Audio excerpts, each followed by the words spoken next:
Welcome to Run It Back. Lou, Will, Chandler P. I'm Michelle. And we got a great show today. Got a lot of basketball to talk about. We had some fun basketball last night. We got some basketball tonight. It's ongoing and forever. But we're going to start with the T-Wolves. Congratulations, Minnesota. They are moving on. The gentleman's sweep is complete. 121 to 110.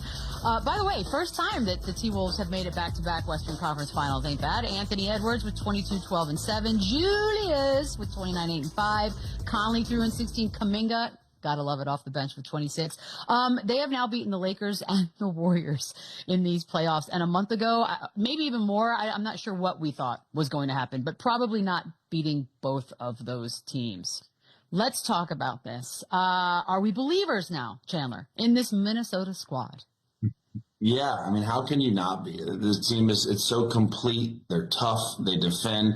Obviously, it starts and finishes with Anthony Edwards, and he kind of gave us a little variety last night. 12 assists. If he can kind of expand his game, we know how good offensively he is, right? We know he's such a great shot maker, such an athlete. He can create space on anybody. But if he all of a sudden now can start getting other guys involved, and he can kind of be one of those triple-double type guys where he's rebounding, he's getting dimes, he's getting everyone else involved, getting everyone touches, moving the ball, constant flow, I think this is when this team is even going to take off more. And Julius Randle was fantastic again. I'm so happy for him. And this team just finds a way to win. They defend. They're tough. And again, Anthony Edwards, he had 7 turnovers last night, but I don't even care because he was playing the right way. He was being aggressive. He was picking his spots. 12 assists. If he can expand his game and start being that playmaker that guys enjoy playing with as well, man, watch out. I didn't even know there's like a whole another cap of potential for this dude, but there is if he starts playmaking like this. You know what's funny? This whole season, we've been talking about Dallas getting back to the Western Conference Finals. Not one time did we talk about Minnesota getting back. Like, not once did we mention this team having a chance to get back to the Western Conference Finals. And they took care of business. Last night, they didn't play around. They didn't play with their food at all.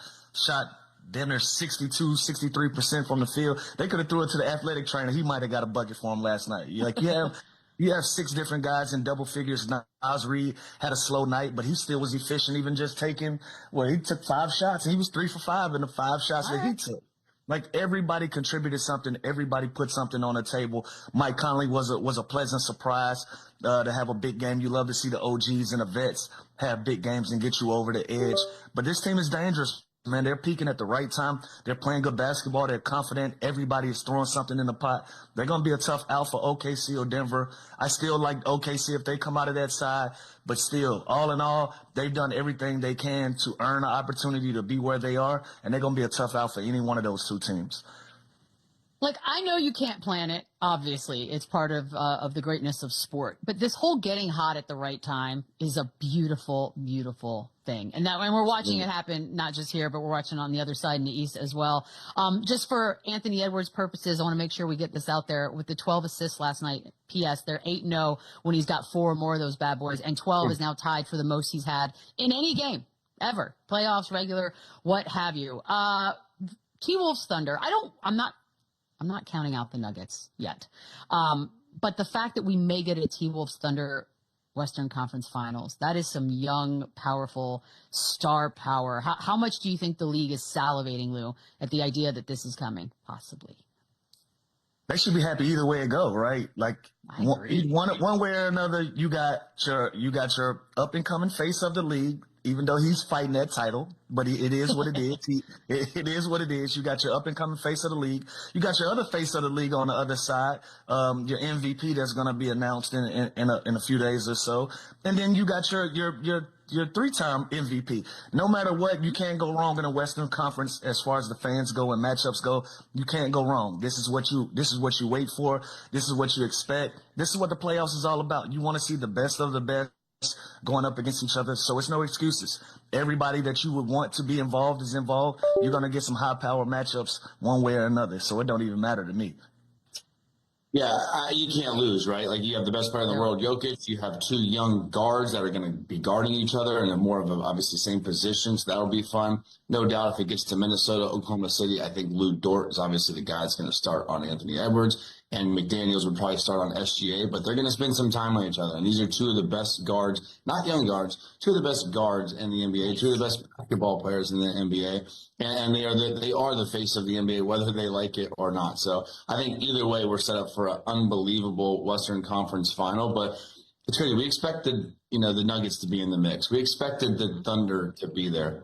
No, like Lou said, no one really talked about this Minnesota team, and the same thing with Indiana. Both these teams started off slow.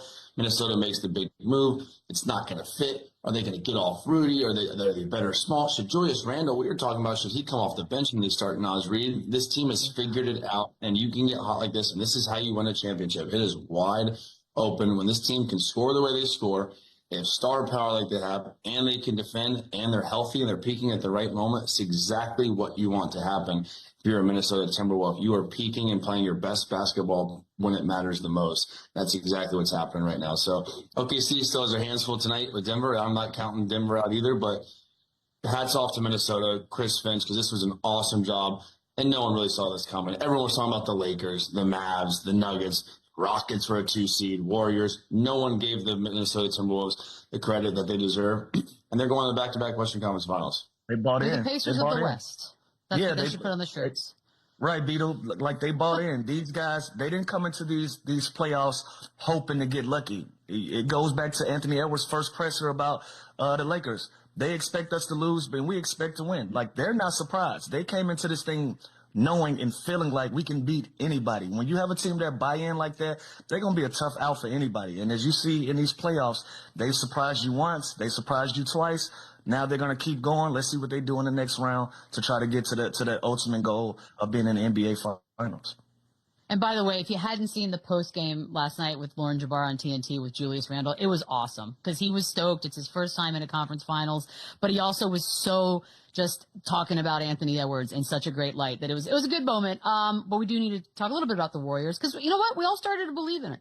But then the Steph Curry injury happened, and unfortunately for anybody, that is just too much to overcome. Look, they're in the business of winning championships. They're a team that we're always going to look at that way, Chandler. Can you still make this season seem as though it was successful to a point? Like, how would you describe what they've just done?